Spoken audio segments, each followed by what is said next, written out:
We're going to go ahead and get started with everybody we got here. Everybody else will hop back in. I think all but one person's back so far.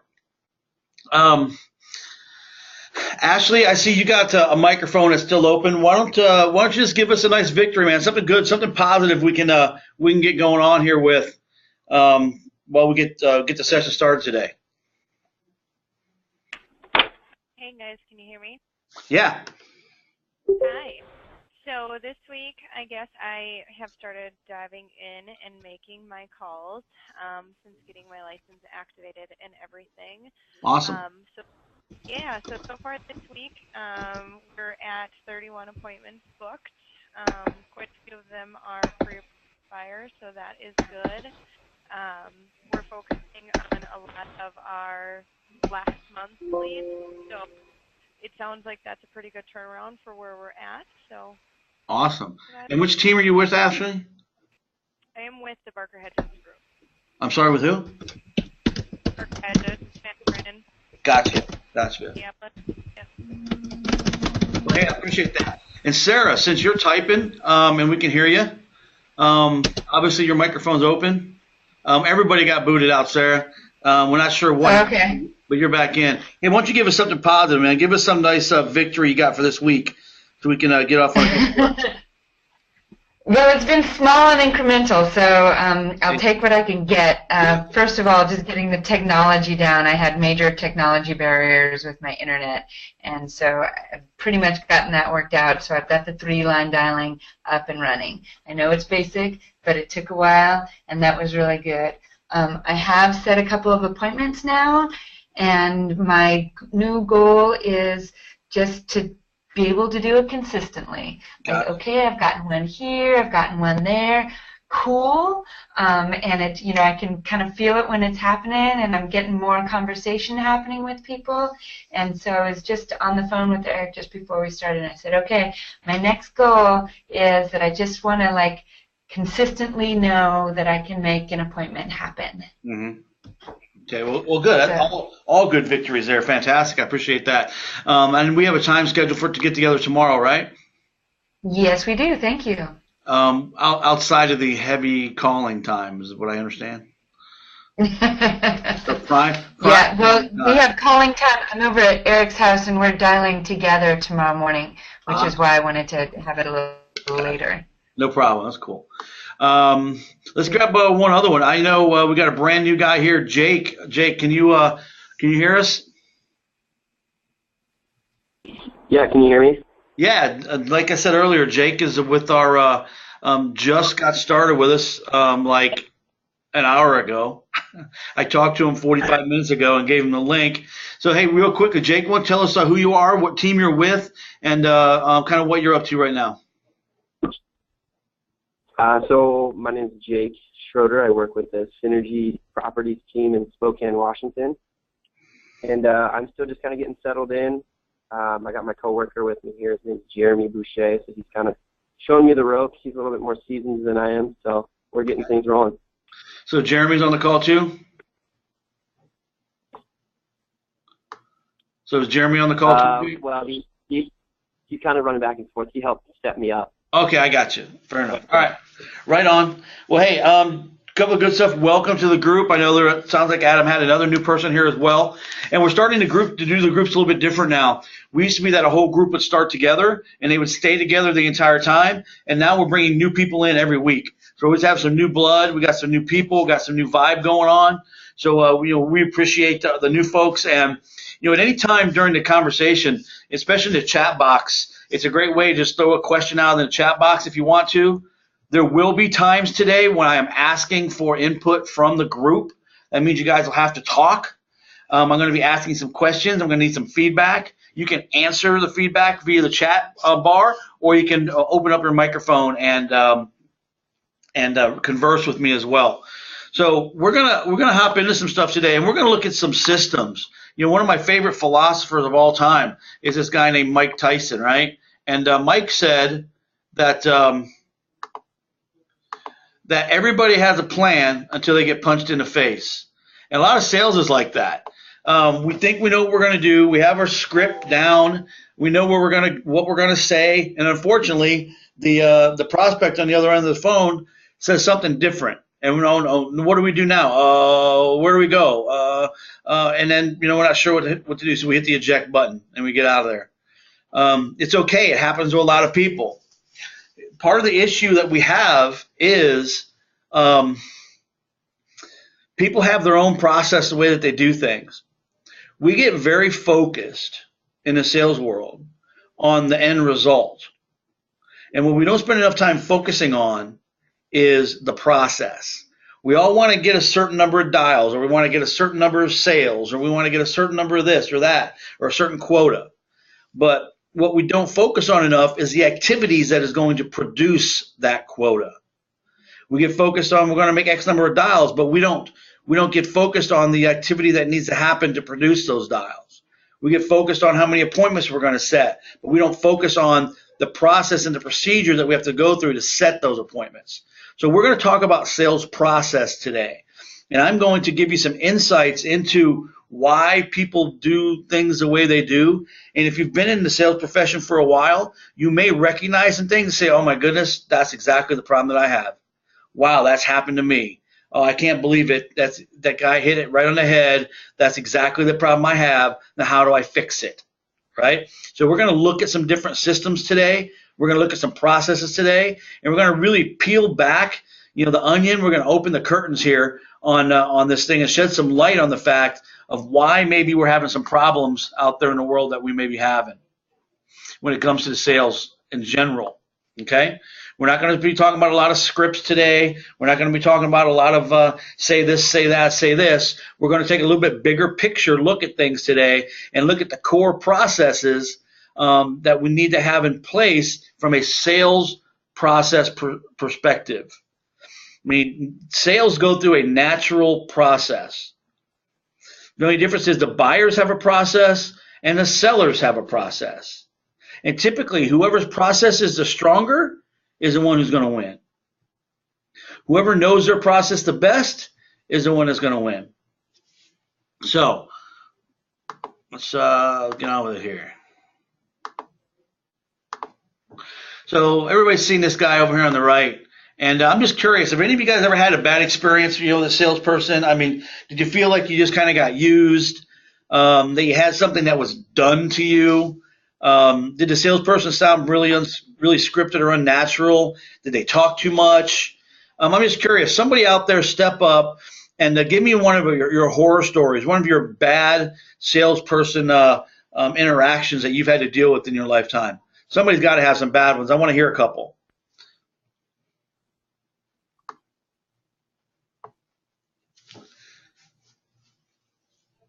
This is the audience participation part. We have to unmute yourself and speak.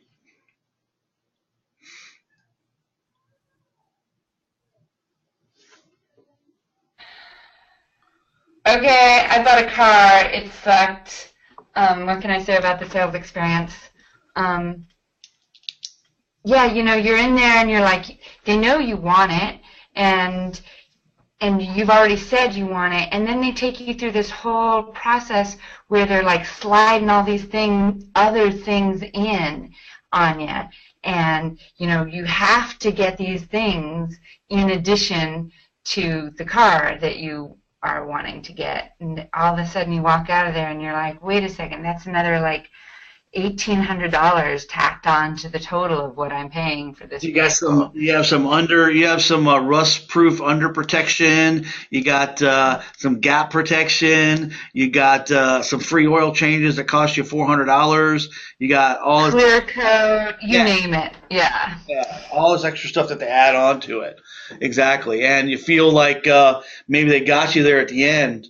And you end up spending more money. Because quite frankly, that's how the dealerships make money. They don't make a whole lot on those cars, man. They make money on financing, and they make money on everything they add to it. Right. So everybody's had kind of a bad experience like that. Anybody else have a bad experience they can share with? I've got a couple, but I want to hear maybe somebody else's.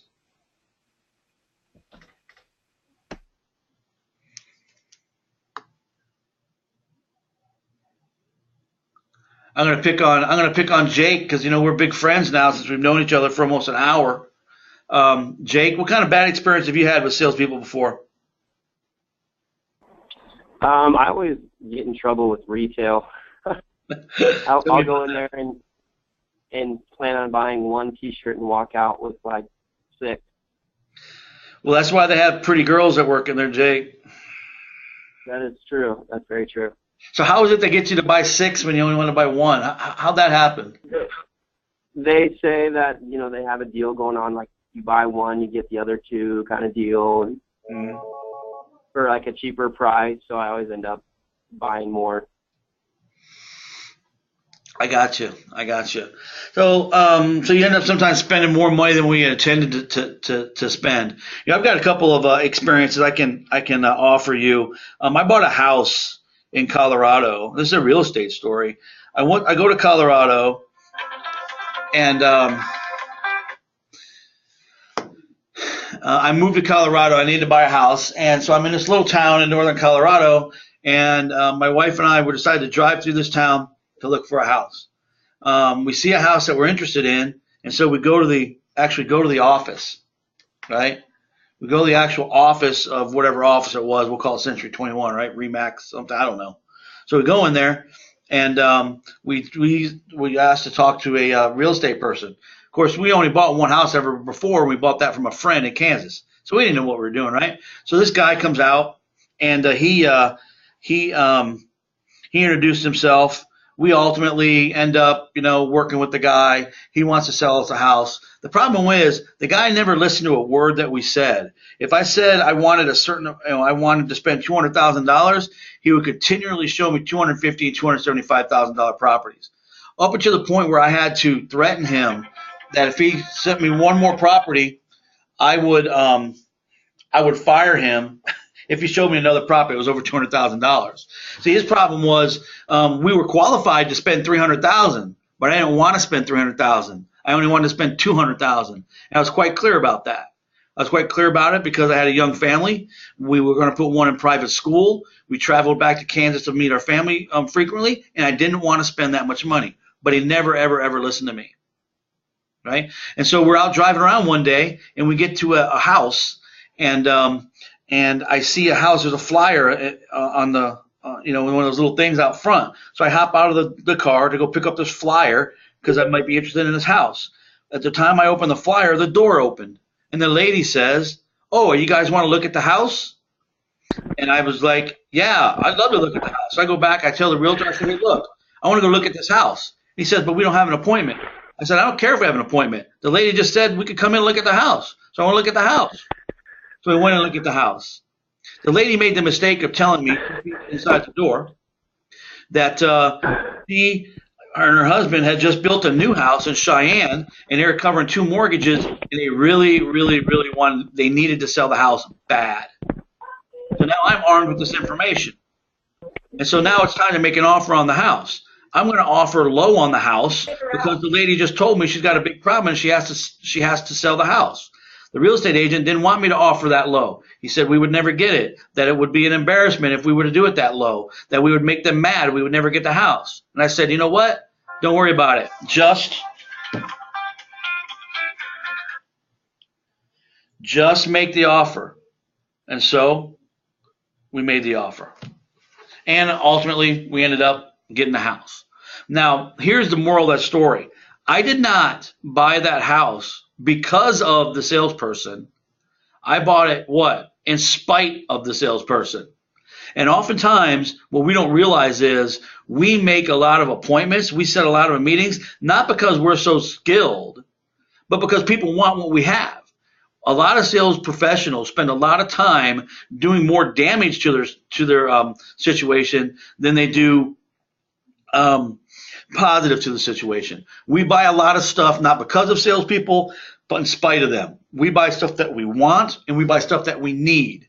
We just have to deal with this guy or this girl, and unfortunately, there's a lot of negativity surrounding that. Okay. Some guys need to help me out. In your chat box there, throw out what are some of the negative words that you associate when you're describing a salesperson. If you were to sit down right now and make a list of words that you would use to describe a salesperson, what kind of words would you use? You can either say them or you can just throw them in the chat box. Slick, slimy, that's a good one. Pushy. That's another good one. Not trustworthy. They're aggressive. Man, Rochelle's really on it, man. You must have had some bad experiences. They'll say anything. Manipulative. Loud. Obnoxious. It was interesting that the very words that you guys were saying were the ones that I already had here on this list, right? Unfortunately, we're professional salespeople. Whether you're an ISA on this call, or you're a realtor, or you're a buyer's agent on this call, or whoever you might be, we're all professional salespeople at heart. That's what we do for a living, right? And unfortunately, I just asked a bunch of professional salespeople to describe a salesperson, and they gave me a lot of negative stuff. Pushy, talk too much, lie, manipulative. They'll say anything. They're loud, obnoxious. Of course, there's some positive stuff about salespeople too. What are some of the positive things that you can attribute to a salesperson? Helpful.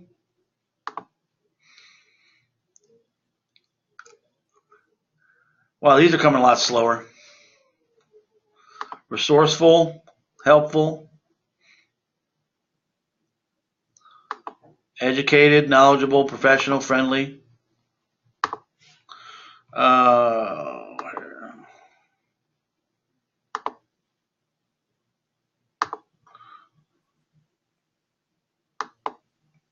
Right. So typically when I do this exercise, we get exactly what we just got. It's really the negative stuff comes out really fast. Pushy, they talk too much, they lie, they're manipulative, they'll say anything, they're loud, obnoxious, they're slimy. And then the positive stuff, it goes a lot slower. Knowledgeable, helpful, professional. And that's because sometimes we have good interactions with people. And quite frankly, a lot of us can't just throw negative stuff out there because we're professional salespeople too. Right? I'm talking to a group of sales professionals right now, and what I hear is a lot of pushy, talks too much, lie stuff. Now, I'm just curious, is that how you think about yourself?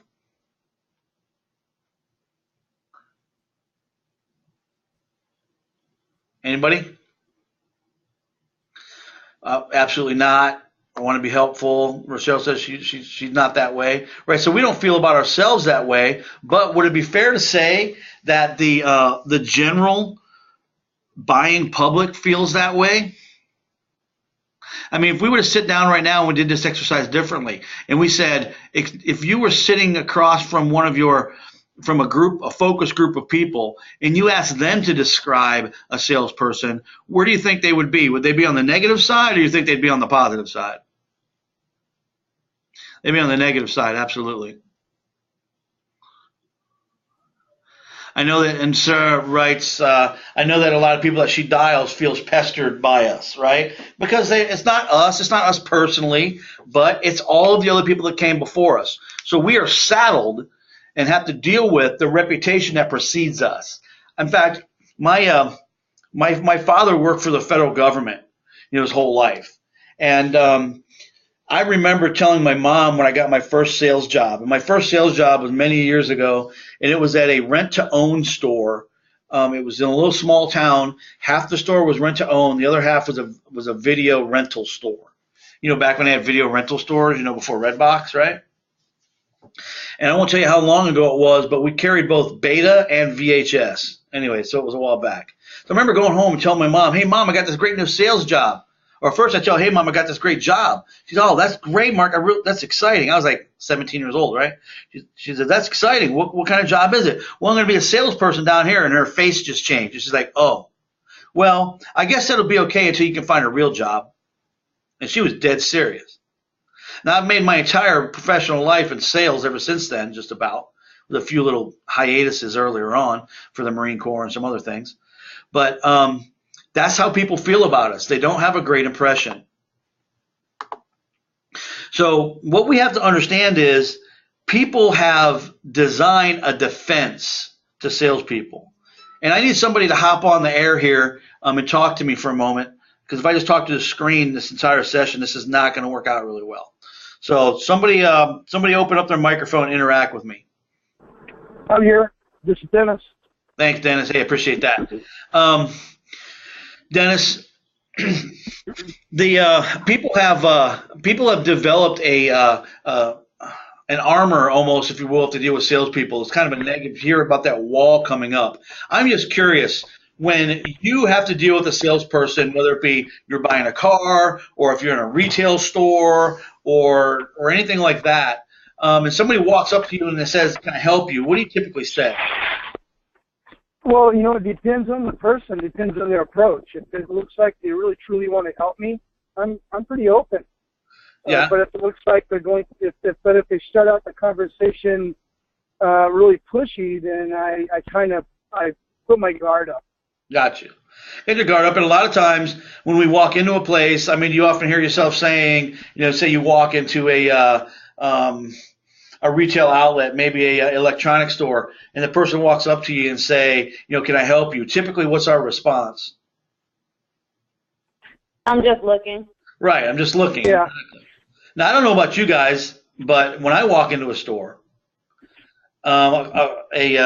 electronics store, a big box store like that, right? If I'm there, I'm usually there for a reason. I'm there to buy something. Typically, I'm not just browsing. I got nothing else to do. I'm there for a reason. But what I say to the salesperson is, "Hey, I'm just looking." Even though that's not really necessarily true. It's just a defensive mechanism, because what I really want to say is, "Hey, I'm looking, but I really just don't want to be bothered by you right now. And I don't go too far away because I might need to talk to you sometime, but don't hang around and breathe down the back of my neck because it's really going to annoy me." Now, I don't say that because why? You don't want to hurt their feelings. Right. I don't want to be a total jerk.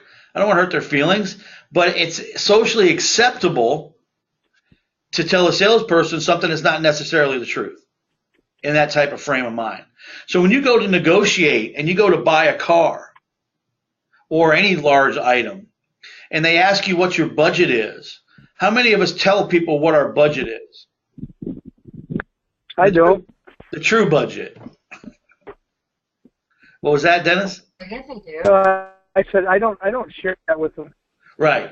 So we either don't share it with them, or we say something like, "Well, that's about, I'd like to keep my payment around $300. Of course, I don't know how many of you have bought a car anytime in the last 15 years, but if you can get a payment of $300, good luck to you, right? Especially a new one. But I don't tell them the entire budget I have, because I could really spend $400 or $425, but I don't tell them the entire thing. And why don't I tell them the entire thing? Well, because I'm sorry, go ahead. Go ahead, Sarah. Because you want the best deal. Right, because they're going to spend everything you got. You want to get the best deal you can. If you tell them the entire budget, they're going to tell everything you want. I mean, I bought a car last summer, and when we got down to payments and prices and things like that, I told them, "Hey, I don't want anything over $350. That's what my budget is. So we need to find a way to make this car $350, or if that doesn't work, we need to find a different one." Guess how much my payment was? $350. $349. But that's not where we started. It was $400, and then it was 405. It was, and then it was like $397. It was $398, because they're going to do everything that they can to get the most amount of money they absolutely can get from you. And that's not all salespeople in the world, but a lot of them are. And enough of them are that way that we have this defensive mechanism. Think about it. If you had a son or a daughter right now, and she was of car buying age, and she was 19 years old, 18 years old, and they had never had a bad experience with a salesperson, what would you tell your child on the way to the car lot?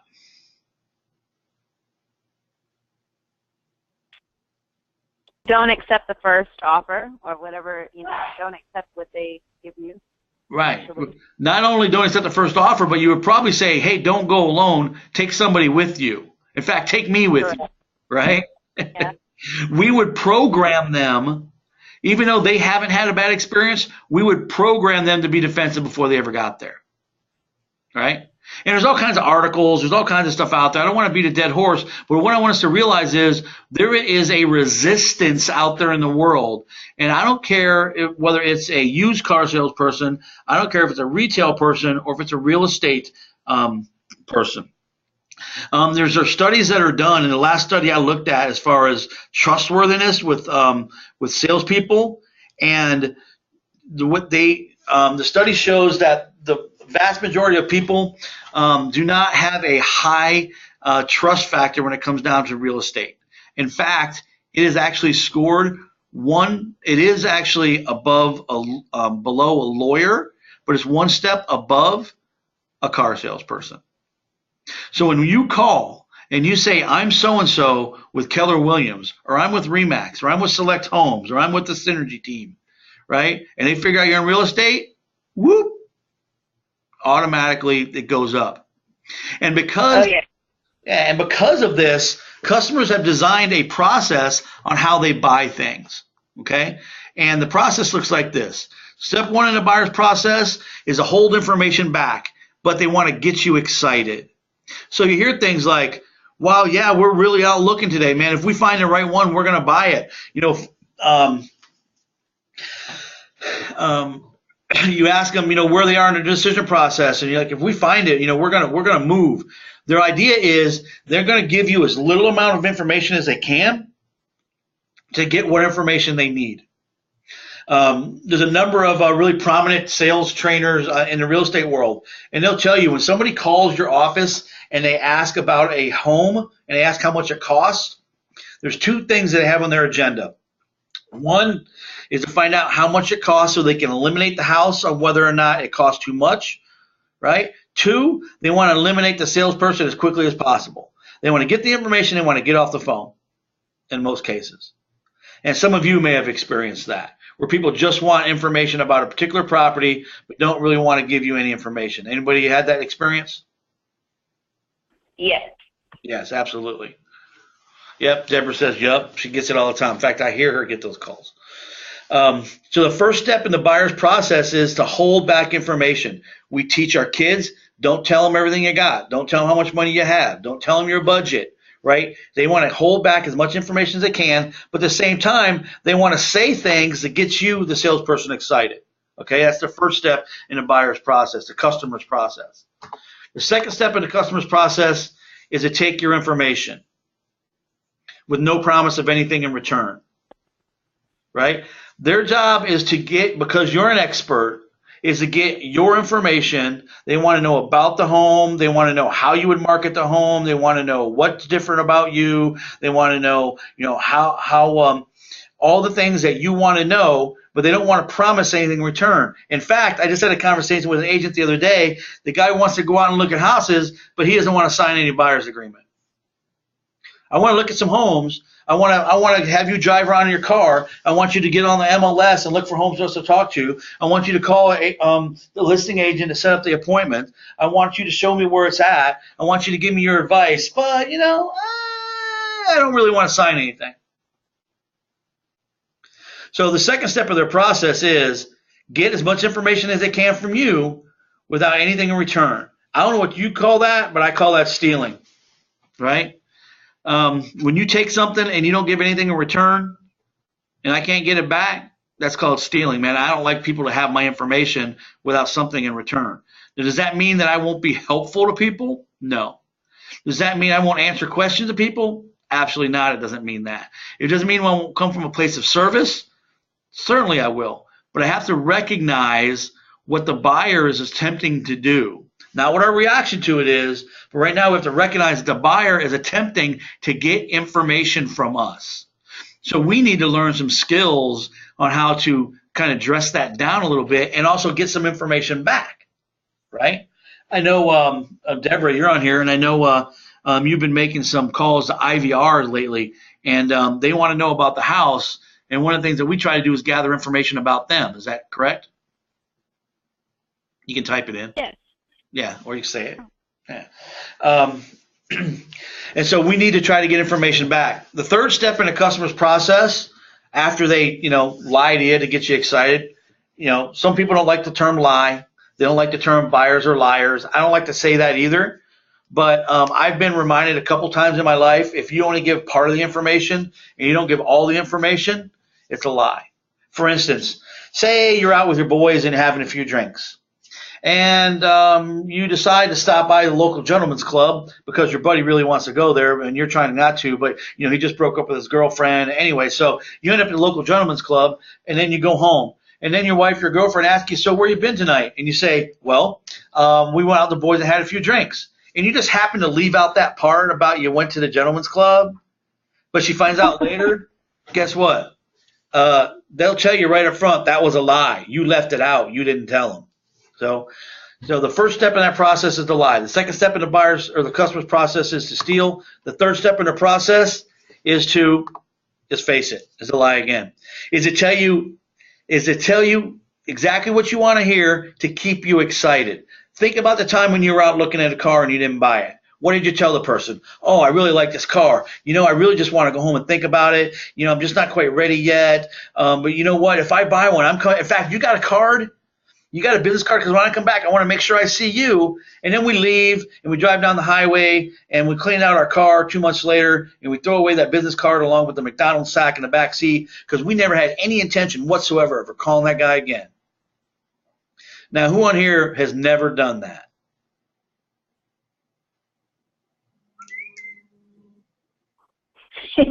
Guilty. Yeah, pretty guilty pretty quick, hasn't it? Yeah. We've all done that because we do that because we don't want to hurt people's feelings, right? And doing that, we keep people on our side because we might need some information, right? How many times have we talked to somebody and then they call back later and want to get a little bit more information and they said, and then, hey, we're still working on this, so it happened to me today. I was talking to somebody. They called me. They sent me a text message or an email and said, "Hey, I just have a couple more questions for you." And then, I got the questions answered for them. And then we tried to close them. And then they tried to get off the phone again because they didn't want to make a decision. They didn't really want to make a decision. They just needed some more questions answered. They weren't going to do anything with it. So here's the defensive process the buyers have put together. First, they hold back information that gets you excited because they need your stuff. Then they take your information that you have, which as an ISA is really all you have. All you have is information. You don't have anything else. There's no product to sell them. There's no boxes. There's no staple. There's just info, right? It's all you got. So the next thing they want to do is they want to tell you, thank you very much. Hey, this is exactly what we look like. When we're ready, we'll get back to you. We'll call you, et cetera, et cetera. And then the next step they have is to discontinue contact, or is what I like to call hide. Why is it? I don't know about your city, but my city has like the biggest witness protection program ever. Right? I may talk to a guy 3 times. We set up an appointment. And all of a sudden they don't show up for the appointment. I call the guy back 3, 4, 5 times. Can't get a hold of him. Did he disappear? Did a phone break? Did he die? Does he have malaria? Did Ebola break out? What the heck happened to this cat? So I'm just curious, of the people on the phone I have here, of these things where people have lied to you and held back information. They took your information and then told you, hey, this is exactly what I need. Then after that, they broke contact and you couldn't hear from them again, or they didn't show up for the appointments and then never took your call again. Has any of that happened to all of you guys, or am I just wasting my time? It's happened to me. Everybody answered at once. That was cool. It definitely happened. It definitely has happened. Sarah, you've answered a couple of times. Help me understand a little bit, maybe sometimes that you've experienced this kind of stuff. Doesn't have to be an exact example, just kind of interact with me here. Have you seen that happen? I don't think I'm a good one on this one, to be honest. I'm a little bit, I don't know. I want to hear somebody else on this one, if you don't mind. So nobody's ever not, after you talk to them 2 or 3 times, all of a sudden they disappeared and you can never get a hold of them again? Oh, yeah, that's happened to me. I'll share. Go ahead. Thank you. Go ahead. Okay, so an example. So you'll have an investor call, right? And the investor wants information on a house. Oh, I'll get back with you later. I'm a cash buyer, whatnot. And then you give them the address. You let them know how long it's been on the market. They find another way to reach out to somebody else to cut you out. They might call a few times again if they need access to more listings, but eventually you just don't hear from them, you know, so that becomes a waste of time. Whenever you've given them an address, you've given them the price, you took time out of your day to make the call to reach out to them, you know, and you've helped them, but of course they don't reciprocate anything back to you that's going to be beneficial to you as an ISA. Right, and it's accepted in the marketplace. It's okay to do that. I mean, if that's what people Correct. think. I mean, I'm not saying it is, but that's what people think, right? So customers have a process and the way that they buy. You know, who was it? Where is it written in stone? Is it like the 13th commandment? Did it fall off the bottom of the tablet on the way down the hill that it said you have to talk to 3 people before you make a decision on something? Where's that written? That has to happen. I mean, you know, people have got the way, and the thing I'm trying to get across here is that, you know, we do similar things as well, right? But we have a process in the way that we sell. And I want to look at our process a little bit. And when I say us, not necessarily me, but maybe you, but salespeople have a way that they sell. And typically that process starts out a little bit like this. You know, the first thing we do is we try to bond and rapport by making a little bit of small talk, right? So on on our phone calls, of course, we try to we try to quickly bond with somebody. You know, if they say something about themselves, we try to connect with that. If I hear somebody with a a really deep northern accent, I might ask them, hey, where are you from? Because I grew up in Michigan. We're always trying to find something to connect with, right? The second step of our process, or our traditional sales process, is then we also obviously have to ask questions to determine the need. Some of you guys are using some of the scripting that we use. Some of you use some LP Mama stuff in the past. And what are you supposed to do? You're supposed to find out what their location is, what the price they're looking for, what the motivation is, whether they're working with an agent, all those things, right? You have to determine their need. So we're taught to ask questions. Fair? The next thing we'll do is we're taught to present the solution. And we have a solution here. We have a solution when we're on the phone, which basically is, we want to list your house, and here's why we want to do it. We want to be your buyer's agents, and here's why we want to do it.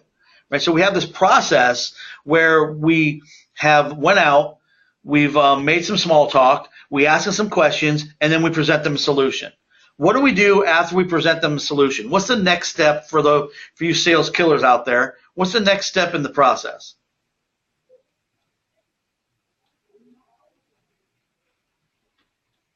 Feel free to type it in. What do you do after you tell them how it is you're going to fix their problem?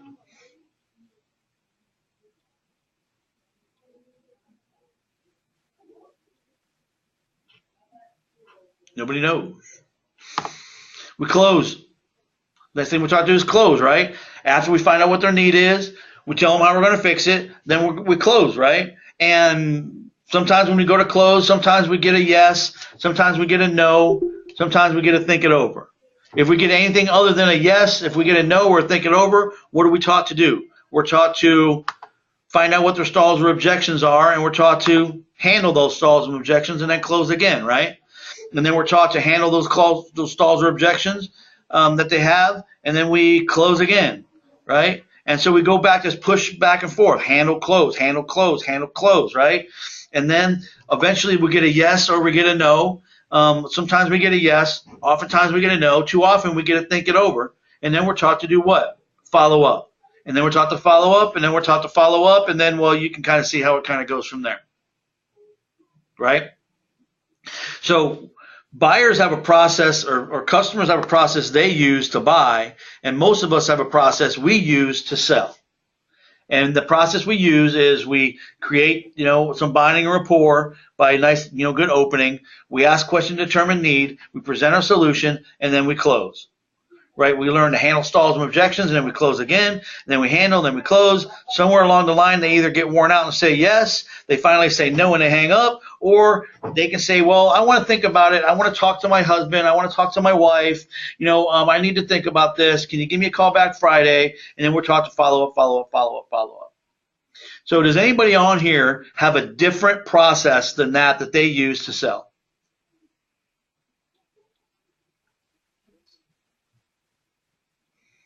Some of you may even realize you had one because this is your process. Is that fair?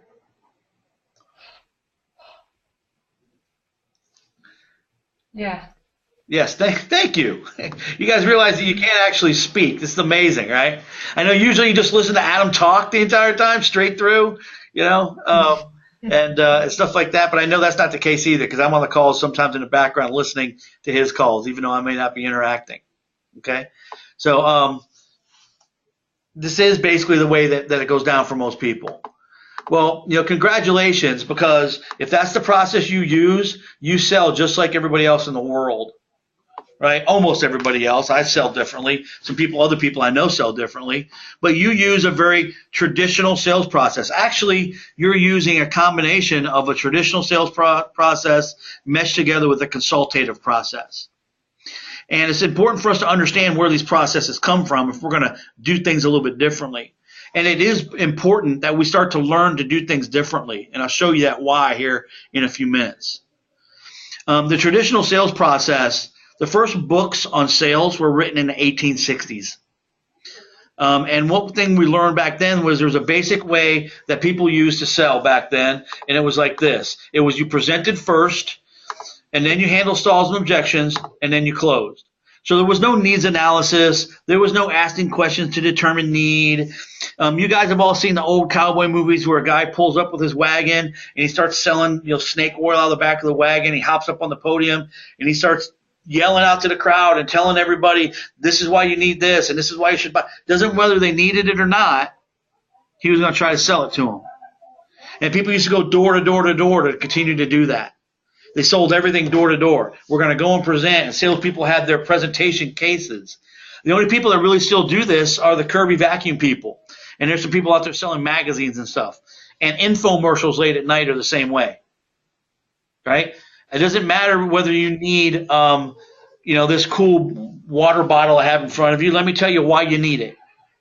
And that is a traditional process. It will continue to happen. It will continue to happen. It will continue to happen. Okay? There's a consultative process that people put together back in the 60s. And in that process in the 60s, they had to come up with a different way. Xerox was selling computers. And they were selling computers that are as big as my office. I mean, they're as big as the room that you're probably sitting in right now. And they were too big to take out and present to people. And quite frankly, they cost millions of dollars. So they couldn't take them places. And it would cost too much to bring people there. So they needed to come up with a new process. And they came up with what they call the consultative process. And the first step in the consultative process is you need to do a needs analysis.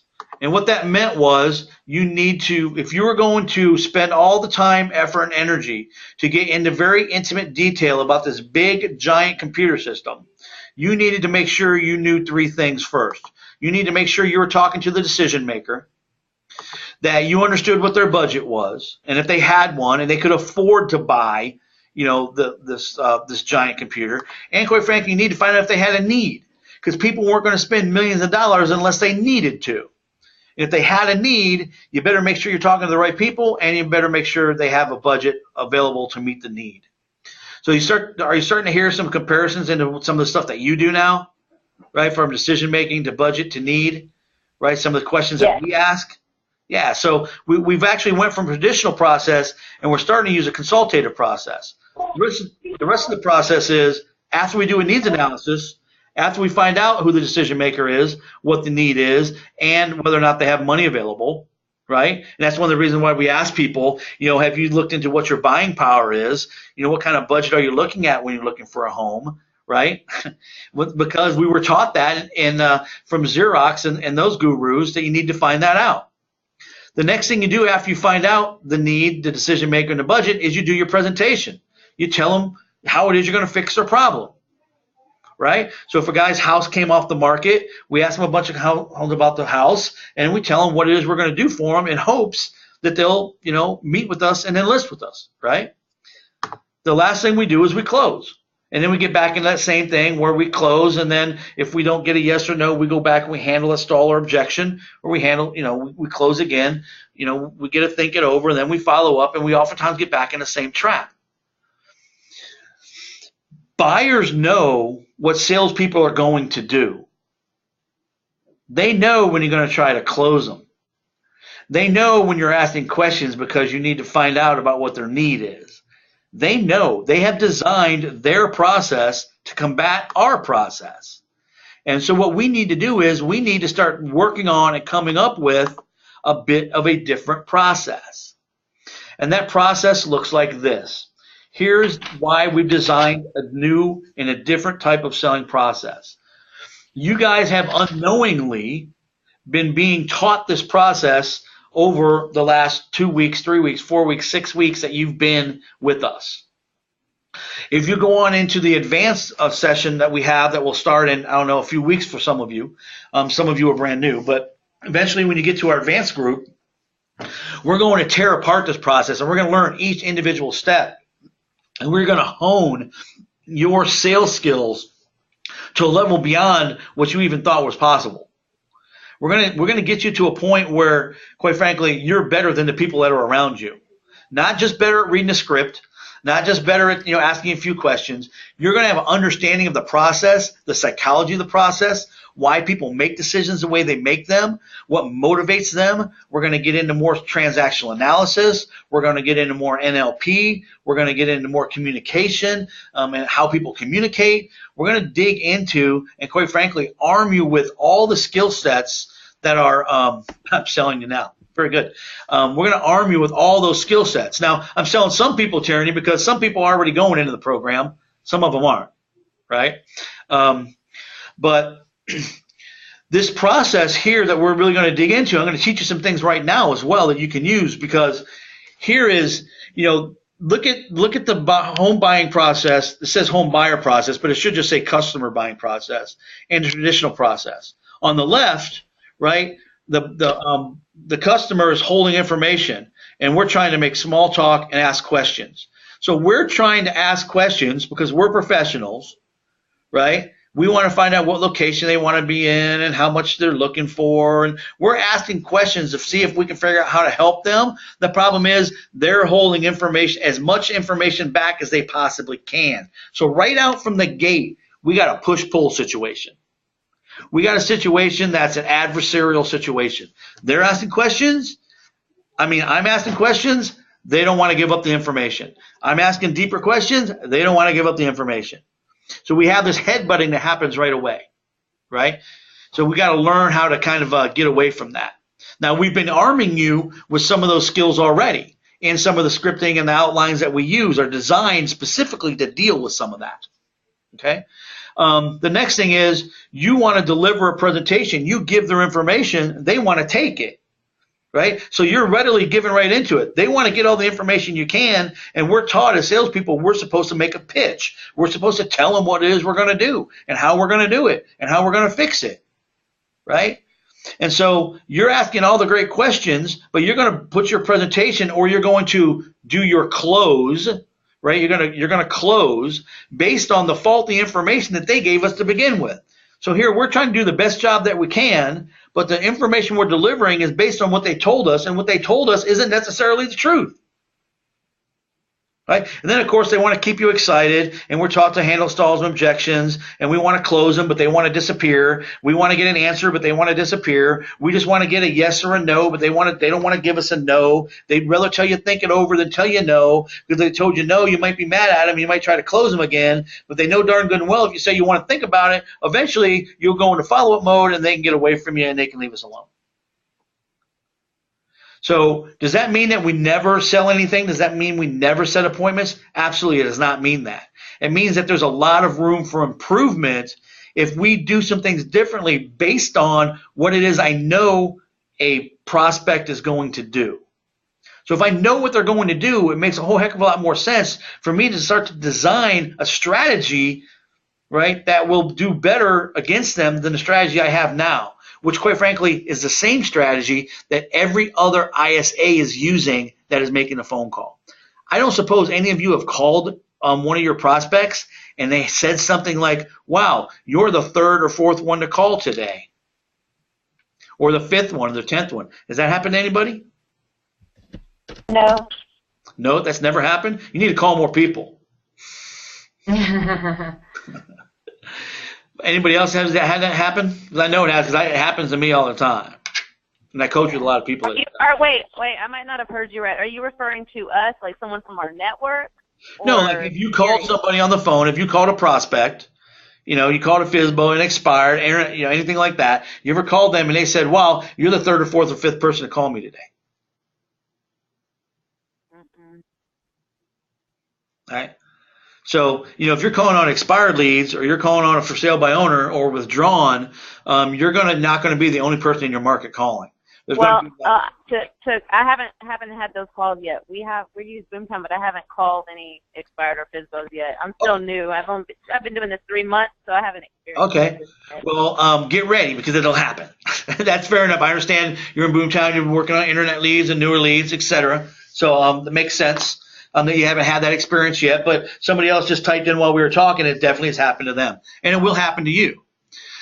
Also, one thing that we need to make sure we understand is even on an internet lead, they're often registering on more than one website. So while they may not say, hey, you're the third person to call me, if they've registered on 3 or 4 different websites, they're probably going to get 3 or 4 different people to call them.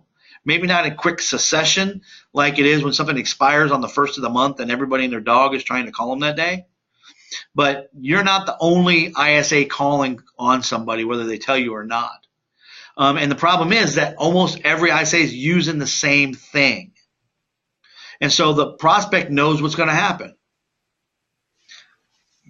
So we've developed a system here that combats the customer buying process. And it's different than what traditional ISAs use. It's different than what traditional real estate sales professionals would use. The first step in our process, right, is to do what we call a pattern interrupt.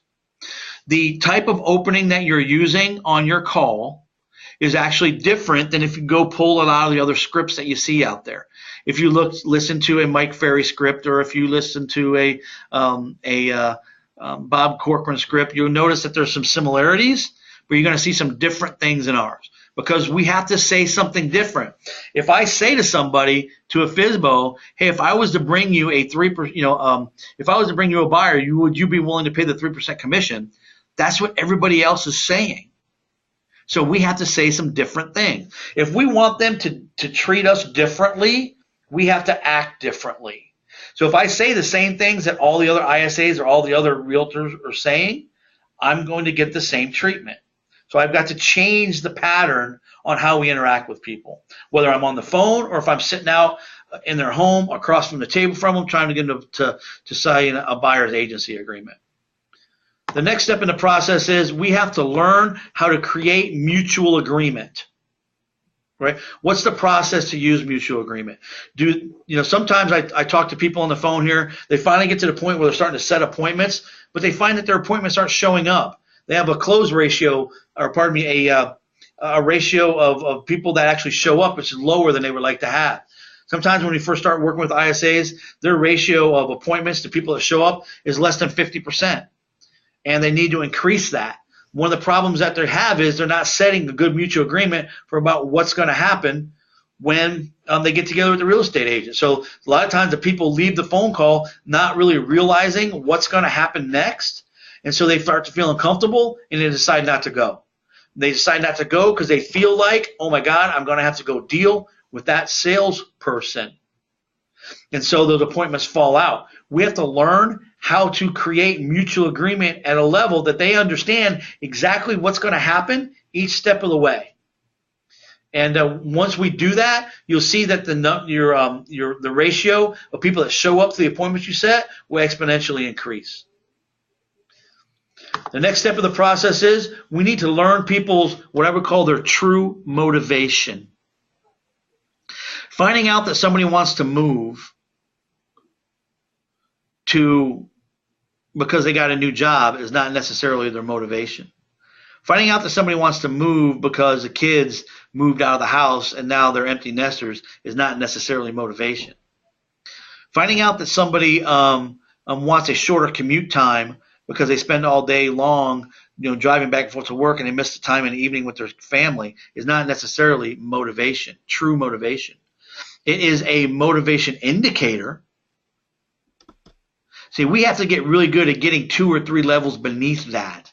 We have to find out Why is it important that they spend more time with their family? What are they missing out on? How do they feel about that? When they're in the car and they're stuck in traffic for 2 hours each way and that they've missed their daughter's dance recital, how did that make them feel?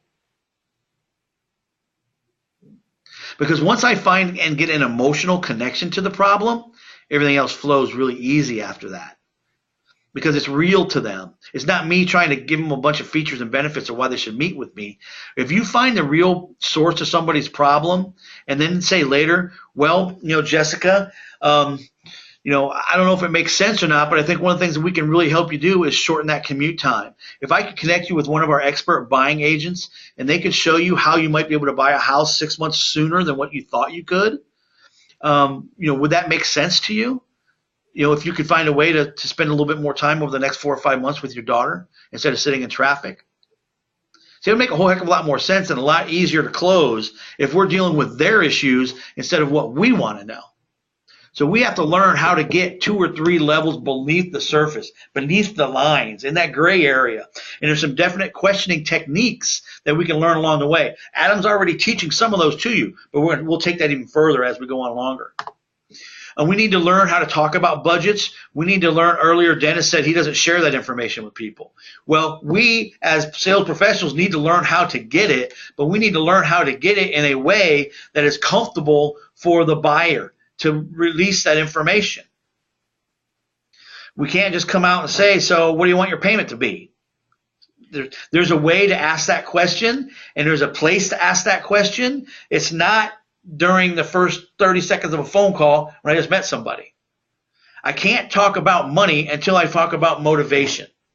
People will talk about money once they feel like you understand them and you understand their problem. Then most of them are more than willing to talk about money and resources and whether or not they've been approved or not approved, whether or not they think they have bad credit or they think they can't buy. Remember, people are lying to you. They're holding information back for all kinds of reasons. So there's definitely a linear approach that we have to take to this process. We have to learn how to talk about people's decision processes, how they make decisions, what the factors are that they make decisions on, what the process is that they use to make decisions, what's the process that a family interaction has, and how they make decisions when they're going to spend hundreds of thousands of dollars. We have to learn how to have decision-making discussions. That's not where we ask them to make a decision. It's how we learn how the process works with them.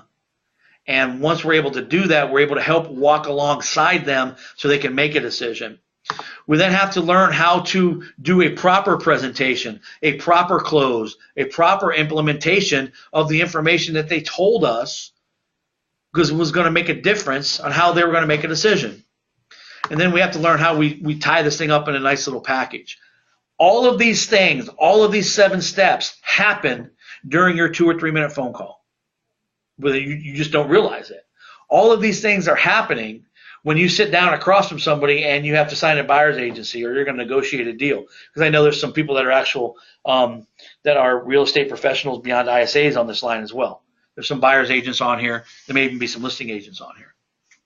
So lion selling is all about changing and interrupting the pattern of what all the other salespeople are doing and doing it in a different manner. You'll see over here a traditional, it says realtor, it just should say traditional sales process. This is a slide I use for a different training. You'll see that the presentation is way up here, way up at the beginning of this process. You'll notice in mine, the presentation or the term implementation, which if you want to, you can call that presentation, is way down here at the bottom. There's a whole lot of stuff I got to do. Let's face it, most people I know try to close too early, too fast, and too often. And buyers don't like it. I may meet you and not even try to close you because I might realize the problem you have is not something I can do anything about. The issue you have is not something that, quite frankly, I want to work on. We may find that they have disqualified themselves based on certain information. So we need to learn a process that kind of really undoes a lot of what we've been doing and teaches us how to do it a different way. If you're on the line today and you're hoping that we're just going to continue to learn scripts after script after script and learn how to handle objection after objection after objection, you're in the wrong place, because you can go get that anywhere. You can get that anywhere on the internet. You can call one of any 100 different real estate coaches that are out there. You can call on any ISA training or inside sales training program that's out there, and that's what they're going to teach you. And that's not what we do here. We're working on getting deeper and below the surface. Like I said, a lot of the stuff that you see over here on the right-hand side is stuff that we're working into the training that you've already been getting. There's a whole nother level of that continues after this in our advanced program, but nobody in this group is required to go into the advanced program. Some of you will, some of you won't. Some of you have already paid for that. But what I'm doing here today is showing you that there is a process behind the scenes at work that you may or may not have known was going on. And for some of you, it's important that you do know what's going on so you can repeat it and you can continue to get better at it. And you can understand the psychology of it. So when Adam uses words like, what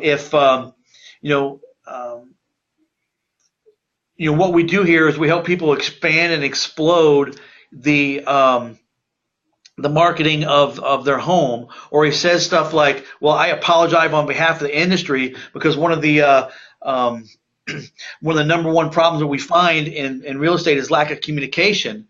What we found is these things over time meet a very specific psychological need with the prospect that we're prospecting at that time. So at first we just teach it to you and say, hey, say this, right? If this works, just get it out there, start getting some appointments. But it comes at a point in time where we have to take a step back and start to understand the psychology of why these things work and how they work. And that's what lion selling is all about. We call this lion selling. It's a term that we've come up with. And we have this little visual over here on the right, which basically shows what our selling process looks like. From creating rapport, through mutual agreement, through finding motivation, discussing, dealing with resources, understanding decision-making processes, implementation or presentation, and then after sell. Every one of your sales processes goes through this every single time. I require and I force my process when I'm dealing with a prospect to go through this every single time. Sometimes it's very accelerated because I'm on the phone with them for 5 minutes. Other times they're in my office or I'm out at their home and I'm sitting across from them for 45 minutes or 2 hours. Everybody goes through this process. The very first slide that we had was everybody has a process, right? Everybody has a plan until they get punched in the face. And so what's going to happen is who's going to win? You hear the term before. Somebody always gets sold on a sales call, right? Either the prospect sells you or you're selling them, right? One of the two. So I have a process that I follow, and this is what I found. The more I stick to my sales process, the more I win. And when I say win, the more times I get yeses, and the more no's I get, the less think it overs I get. And quite frankly, the more yeses I get. Right? My yes rate goes exponentially up. When I stray from my process, when I just start giving information to people without asking them some questions in return, if I don't utilize my tonality, if I don't use some things I've learned from transactional analysis, if I don't use some of the best ways to communicate with people and use some of the DISC profiling information that will impart to you in the second part of the program, if I don't use that stuff, I lose. I get no's all day long. But when I take my time and I stick to my process, I win a lot more because it's different. What we've designed is a process that is different. And the reason why we use the lion is there are a couple of reasons. We use a lion to kind of depict this thing. One reason is a lion is solitary. They don't need a herd. They don't need to be like everybody else. What I'm asking you to do in learning the lion selling piece and what you have been learning over the last number of weeks you've been in the program, when we ask you to use a certain phraseology or ask a question a certain way, is that we're asking you to be different than everybody else. What's the definition of insanity, right? Doing the same thing over and over again, hoping for a different result. If everybody out there is doing something the same way, to stand out, you need to do something different. You know, a lion's powerful. It's in its silence. It doesn't need to constantly roar. It doesn't need to constantly talk. You know, it's stealthy. It's almost quiet in its approach. You should be doing more listening than you're doing talking. During a phone call, when the phone call is over, you should ask yourself, who talked more on that phone call, the prospect or me? If the answer is you, you talk too much. It should probably be a 70-30 realization. 70% of the time, the prospect should be talking. 30% of the time, you should be talking and asking questions. If it's 60-40, you're okay. If it's 50-50, you may even still be okay. If you get to the point where you did all the talking and they did very little, it's upside down. My guess is you're probably getting no's. You never see a lion running back and forth, just doing activity for activity's sake. A lion is calculated and focused, and they understand what, you know, where it's at in the world. We do things a certain way. We don't just call just to call. It's not about how many numbers that we're calling. It's about doing the right things when we call. Right? If you can have right now in our monitoring center, our number of calls is down, you know, like 30% from last year. Yet we set more appointments than we did last year. And we set more appointments every month than we did last year. The reason why is we're getting better and better. We're not just doing activity for activity's sake. We understand that what we're doing and how we're doing it helps us be more effective and ultimately ends up in more appointments, more sales, more conversions, and more money in our pocket. Lion selling. For some of you that are on this phone call, some of you have been in sales before. Some of you have been in sales in different types of sales. Some of you have failed. Some of you left the company and came to another one. Some of them left the company you came to and come to the one you're at now. Some of you have been fired. Some of you, this is the first time you've ever been in sales. And you don't want to look like that guy on that first slide. You don't want to be pushy. You don't want to be slimy. You don't want to lie to people. You don't want to be aggressive, right? And lion selling allows you to not have to be that way. We've built a system that allows you to be used with any behavioral system. It works with S's and C's just as well as it works with H's and I, or D's and I's. We build a system that no matter what your background is, you can be authentically you. If you're a process-oriented individual, we can help you make the most out of that. If you're a high I and you're all over the place and you're just great with people and you're personable and you've never met a person you didn't like, you know what? We can use that to our advantage. If you're a high D and you make decisions quick and we can help you utilize that to its best advantage, right? We build a system that's based on the client. It's based on listening to the client and responding to the client. It is not scripted. We build a system that works without fail every time. If you learn the system that we have and that we're working with you on and apply it, it'll work without fail. There's no doubt about it. A lot of people on this call, it's already working for. They're already getting more appointments than they were before. They're already getting better conversations than they did before.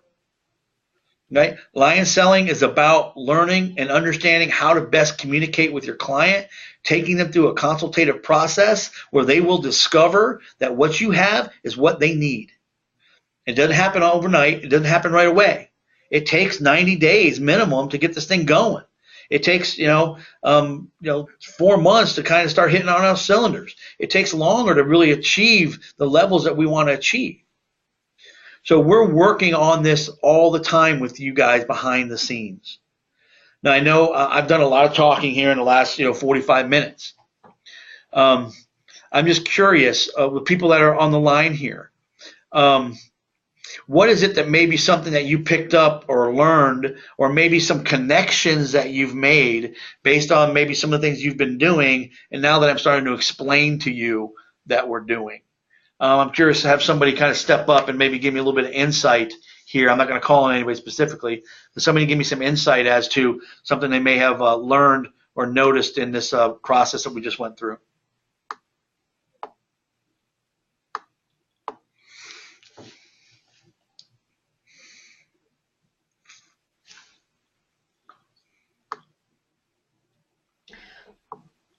This is Sarah Hope.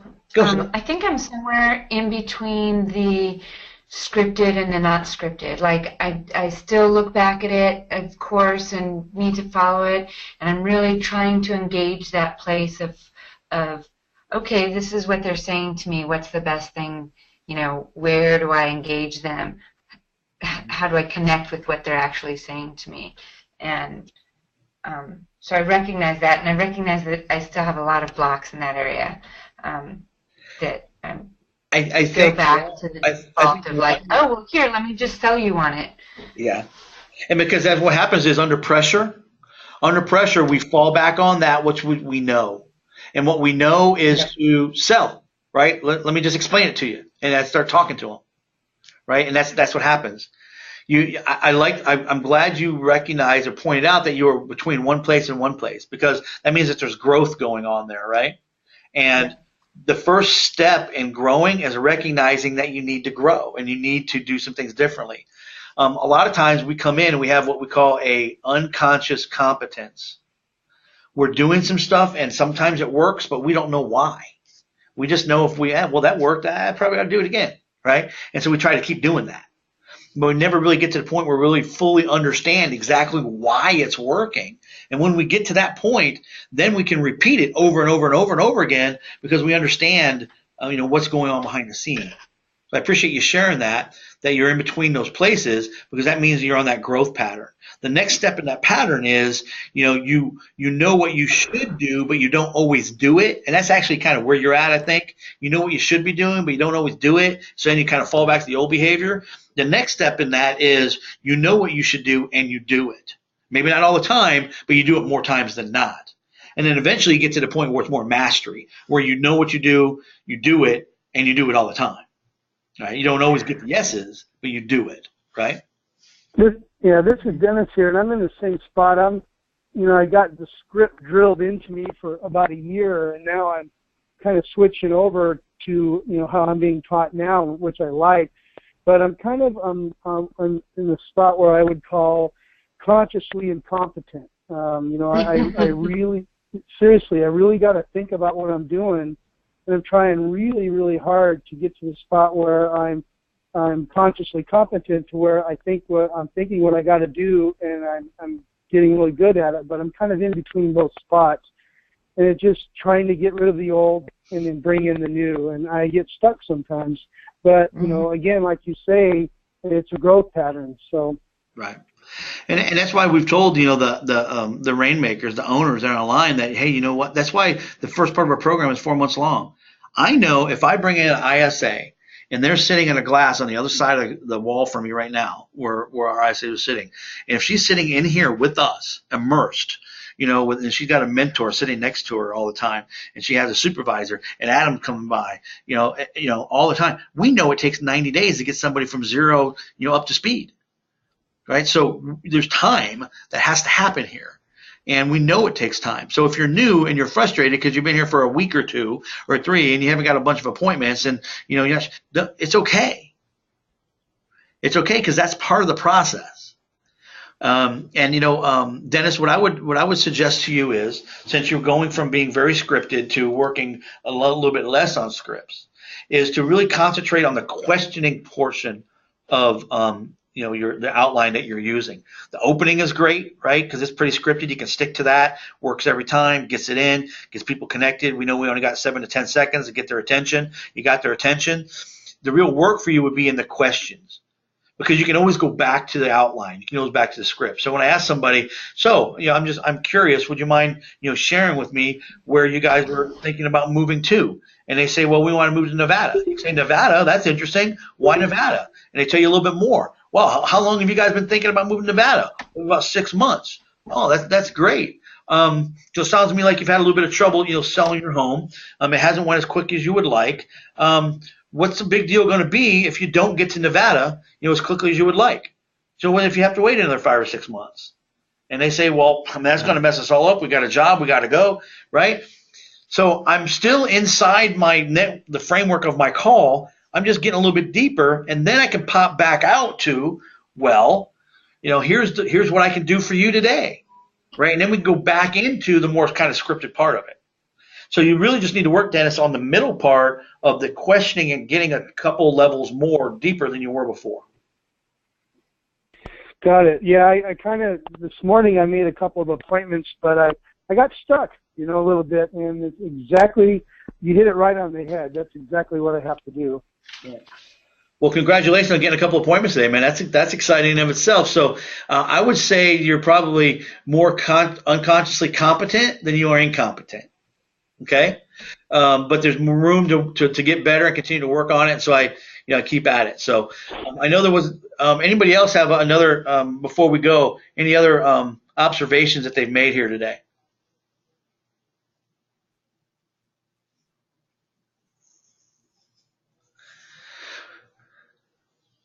Well, hey, I appreciate everybody's time. High level stuff here today. We really get into what some of the things are that are going behind the scenes with you guys, and things of more stuff to come. And in the later on in the program, we do a lot of stuff with DISC and getting into buyers' motivations and transactional analysis. We really get into some more of the deep level psychology stuff that makes a difference as you continue to hone your craft and get better and better at what you're doing. Because we can never stop learning. We're never going to get to the point where, okay, I know everything I should know now as an ISA. I'm good to go. No, once we do that, we're going to start sliding backwards. We need to continue to get better at our craft. We shorten down the amount of people we have to call. We get better at converting. Then we work on making sure our people show up for our appointments. We set them up better. We do a better handoff to the agents. There's always things we can get better at. So I encourage you guys to continue to get better. Keep on the phone. If you got questions, call us. We'll be happy to role play with you. We'll be happy to set some time aside with you. And we just want everybody to be as successful as they can. So you guys have a great week. I look forward to talking to each of you again in the future. And have a great selling day tomorrow. Talk to you later. Bye. Thanks, Mark. Bye. You're welcome. Thanks. Bye. Thank you. Hey, thanks, bud. You're welcome. See ya.